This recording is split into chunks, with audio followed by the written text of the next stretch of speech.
Hola, soy Kimberly Gutiérrez Ríos, estudiante de Regencia en Farmacia de la Universidad de UNA. El día de hoy vengo a hablar del mecanismo de transporte a través de la membrana. Para entender el mecanismo de sustancias, primero debemos conocer la estructura de la célula.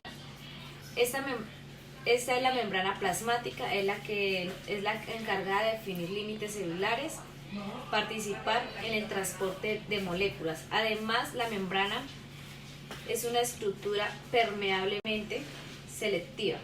Esto quiere decir que permite la entrada de ciertas sustancias y detiene la entrada de otras. Este transporte de sustancias se puede dar de cierta manera, activa o pasiva.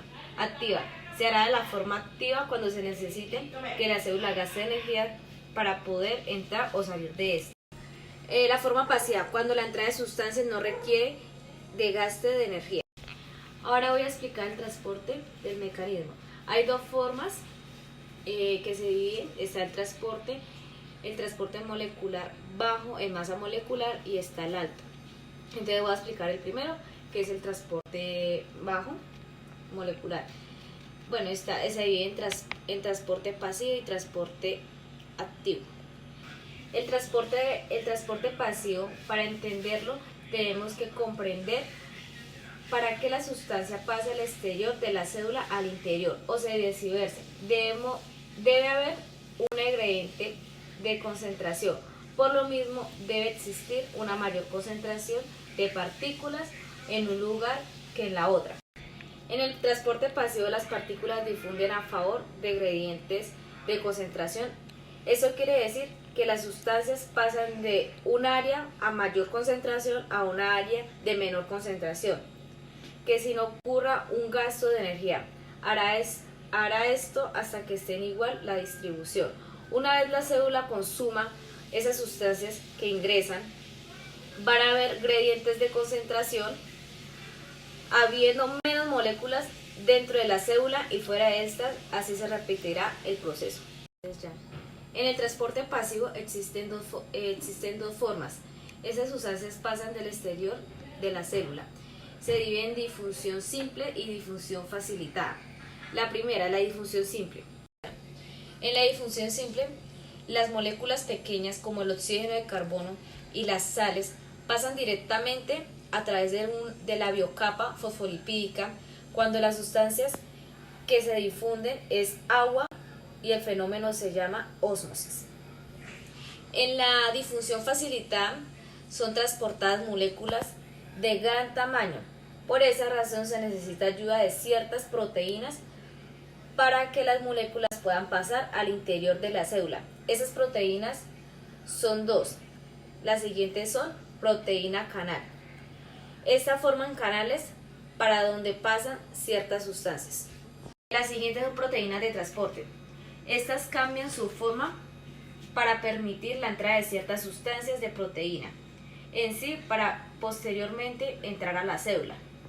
Vamos con el transporte activo. A diferencia del transporte pasivo, el transporte activo requiere un costo de energía por parte de la membrana.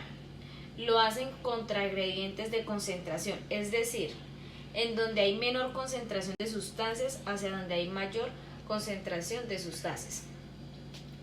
De la membrana plasmática hay proteínas que participan en el transporte activo, en las cuales se llaman proteínas de bomba. Un ejemplo de esta bomba es bomba de sodio y potasio. Funciona de la siguiente manera. En la bomba de sodio y potasio intervienen dos sustancias, los iones de sodio que se encuentran en el interior de la célula y los iones de potasio que se encuentran en el exterior de la misma. En el proceso de la bomba es que se realiza de la siguiente manera. Los iones de sodio se unen a proteínas, luego las proteínas cambian su forma. Acá es cuando las células utilizan el ATP, o sea, su energía. Con este hecho, los iones de sodio salen al exterior de la célula y los de potasio ingresan. Como les venía diciendo anteriormente, el mecanismo se divide en dos grupos, entonces seguimos ahora con el transporte de moléculas elevadas de masa molecular. El transporte de masa es otro tipo de transporte activo, en donde las partículas de gran tamaño son emulsiones por la membrana plasmática, de la siguiente manera para llevarla al interior de la célula. Este proceso se le conoce como endocitosis. Si la sustancia es sólida se le llama fagocitosis, si es líquida se le llama pinocitosis. Hay tres tipos de endocitosis, denominado endocitosis de receptor, en donde la molécula se ingresa a la célula, primero se fija en la membrana a través de proteínas específicas que la reconocen y luego la membrana se deforma para enmucir las sustancias. También pueden pasar lo contrario, es decir, que la célula elimina sustancias en gran tamaño. Ese proceso se le llama exocitosis.